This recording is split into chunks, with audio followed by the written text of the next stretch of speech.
Ya, satu kali lagi shalom bagi kita semua. Salam sejahtera, salam kenal, salam santun, salam takjim, salam hormat. Assalamualaikum warahmatullahi wabarakatuh. Kembali Lina Wijaya di sini mau tanggapi satu komentar dari Asmar. Berarti boleh ya? Karena tidak ada larangan dalam kitabmu. Asal percaya Yesus pasti selamat. Bebas melakukan apa saja, tidak ada aturan dalam kehidupan manusia. Gak logik. Thank you, dan thank you.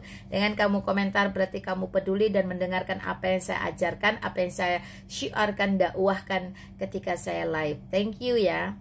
Nah teman-teman, ada satu buku yang akan saya rekomendasikan bagi kita semua, ditulis oleh gembala saya atau soko guru saya, Bapak Pendeta Dr. Stephen Tong. Teman-teman boleh beli ya.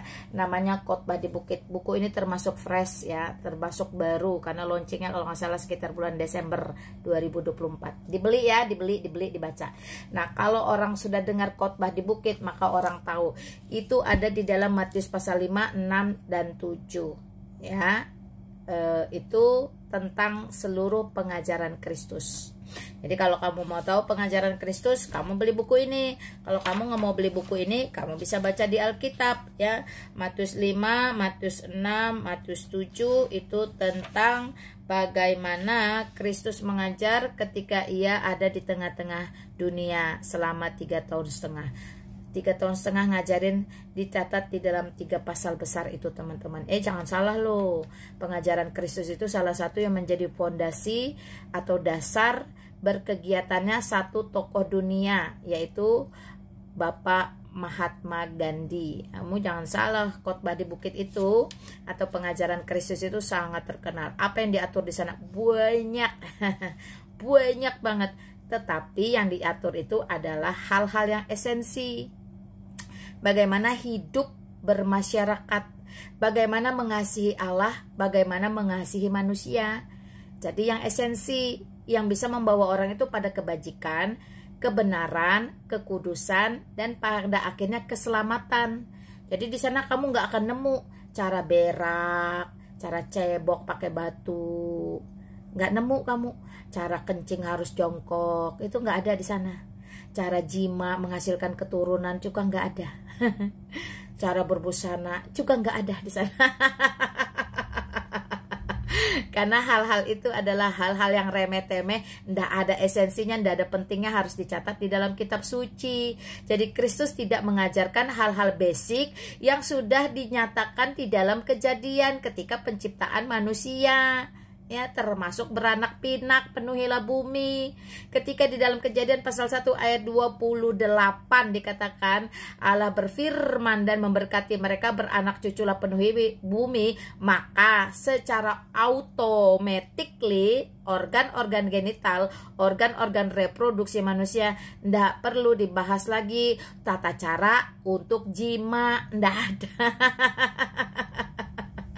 Ya. Jadi kamu beli deh buku ini ya. Kalau kamu nggak mau beli ini, kamu beli Alkitab TB2 ya. Kamu baca tuh ya, Matius 5, 6 dan 7 itu tentang pengajaran. Di situ banyak kali ya yang diajarkan oleh Yesus Kristus. Ya, tetapi sekali lagi esensinya tentang bagaimana mengasihi Allah dengan segenap hati, dengan segenap kekuatan, dan dengan segenap akal budi. Kenapa harus pakai akal budi? Karena akal budilah yang membedakan kamu dengan makhluk yang lain. Akal budi yang membedakan manusia dengan gorila, akal budi juga yang membedakan manusia dengan raflesia. Jadi kalau kamu nggak pakai akal budimu, asal beriman ya, maka kamu jelas melanggar kodratmu. Ketika di Kejadian 1 ayat 26 dikatakan marilah kita menciptakan manusia seturut serupa segambar dengan kita, maka kodrat ilahi itu dalam skup kecil ada di kita. Apa? Kita ini kreator ya, kita ini juga bisa menemukan, bisa menciptakan, menjadikan sesuatu ya, itu ya. Kita ini apalagi, kita memiliki tubuh, jiwa dan roh, kita memiliki belas kasihan, memiliki empati, memiliki emosi ya, itu ndak ada. Itu tidak ada pada binatang, itu tidak ada pada tumbuh-tumbuhan ya. Akal budimu harus dipakai ya. Jadi kamu jangan percaya kalau ada singa bersin keluar kucing, jangan, itu tidak memakai akal budi. Coba sekarang kamu pergi ke Ragunan, cari singa, kilik hidungnya, kalau dia bersin keluar nggak kucing. Nah itu Akal budi harus dipakai ya. Atau jangan kamu percaya kalau lalat itu yang jelas-jelas suka nemplok di kotoran, di bangkai atau hal-hal yang kotor, jorok, menjijikkan, bisa mendatangkan sakit penyakit. Tiba-tiba masuk ke gelas minummu lalu harus kau tenggelamkan karena sayap kanan dan kiri. Madu di tangan kananmu, racun di tangan kirimu. Enggak seperti gitu lalat ya. Enggak ada satu riset ya dunia yang mendunia bahkan yang mengatakan bahwa lalat itu mendatangkan kebaikan kalau masuk ke dalam minummu, satu racun, satu penawar.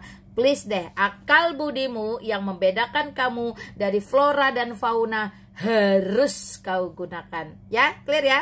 Cari sana pengajaran-pengajaran Kristus, termasuk hal berpuasa, hal bersodako, dan lain-lain, sangat komplit. Ya, itu sebab Alkitab sebagai satu-satunya sumber kebenaran dan kehidupan, dan Kristus satu-satunya Allah yang nuzul ke dunia menjadi manusia, mengajarkan secara langsung apa yang berkenan di hadapan Allah. Jadi manusia tidak perlu tebak-tebak buah manggis, tidak perlu berspekulasi, tidak perlu berasumsi lagi. Kalau Allah maunya ini, sudah dinyatakan oleh Kristus dengan gamblang, ya. Tidak perlu kau modifikasi, tidak perlu kau bikin-bikin lagi yang baru. Oh, aku maunya fantasinya gini, imajinasinya gini, halusinasinya begini, asumsinya begini. Tidak perlu. Kristus sudah hadir ke muka bumi satu kali, ya. Kemudian dia mati di atas kayu salib juga satu kali.